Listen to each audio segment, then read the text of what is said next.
They took all my guns. I had to get them back, but they never moved the safe. I got back, opened it up, all the money was still there, and the cocaine and everything. It's like, man, you guys could have had me in prison for 20 years, you idiots. They kicked me out after 64 days, no charges. Dropped everything. I was like, phew. A nice reminder that no matter what you have or what you got, it's all ashes to ashes and dust to dust, and you can't take anything with you, and all these like other almost cliche, but I think when you're reminded of it, I know even in Buddhism it says, you know, remind yourself of death every day. I stared right at him, and he's looking right up into the sky. I don't think he was moving or nothing. He wasn't moving or nothing. He was just like staring. And I just looked right at him. She was right there. His face was right there, and I just looked right at him. And I was like, damn, you got fucked up. You fast. There was already a trail from here to the car. I'm sure he was still alive, but yeah, he was about to just be dead. I'm sure he could still think at that time, so it just happened. But you could see, like, in his eyes that he's still like, there somewhat. But then I didn't stick around long enough for him to go all the way out. I just got the hell out because all the cops came. But nonetheless, like, you never know what's going to happen. Nobody else brought anything. And they decided we're all going to get on a grainer on the fly, and there's 6 of us. And yeah, we did it. I mean, we did do it. It's a part of life, like, you know. I'm still fucked. It's been 6 months. I'm still tortured by it every night. When I try and go to sleep, but, you know, it's a lesson for myself, you know.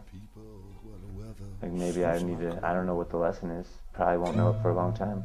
This world is spiritual, and there's spiritual battle all the time. And I definitely find myself having bouts, you know, of disparity and all of those things, but disparity, which looks like depression, I would say, you know, even if it's not like all that apparent, it's very real. Oh, Tannenbaum, oh, Tannenbaum, oh, Tannenbaum, oh, Tannenbaum. It kind of goes on like that for 30 or 40 minutes, and then it ends. We kind of like, you know, we had to move out because Camila had stayed with us for like, I'm trying to think, I can't remember, maybe a week at the longest. Possibly. It's a lot smaller because like over the years people took pieces from it, but now it's actually like a tourist attraction, so to say. I've been to it before, but I'm not exactly sure how to get to it again. Like I personally would never tell anyone to go there, or like invite people to go there, because it's just there. Like I don't know, maybe like in a couple of years, people are just like. Well, you know, they put me in handcuffs. They're walking me out the door, and my brother's right up at the top of the sidewalk, right outside the bar. And I was like, "Run, run!" So he just splits, and they caught him right down the street and took us into jail for it. We got charged with burglary and assault. And see, we not only dug holes on the ground, we dug them in the air. When I got out, my job, you know, they say military, you learn an occupation. Yeah, I could be a ditch digger, or let's see what else. Skills for life. I learned how to camp.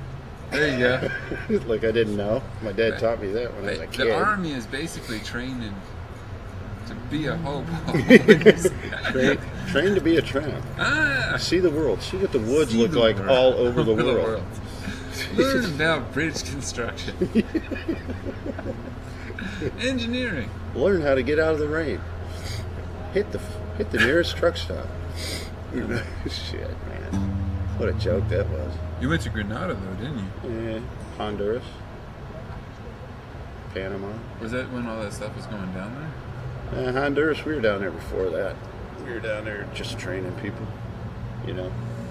This is how you. Well, wait a minute. This is how you hide behind a tree. This is how you. Some years ago. This is how you hide behind.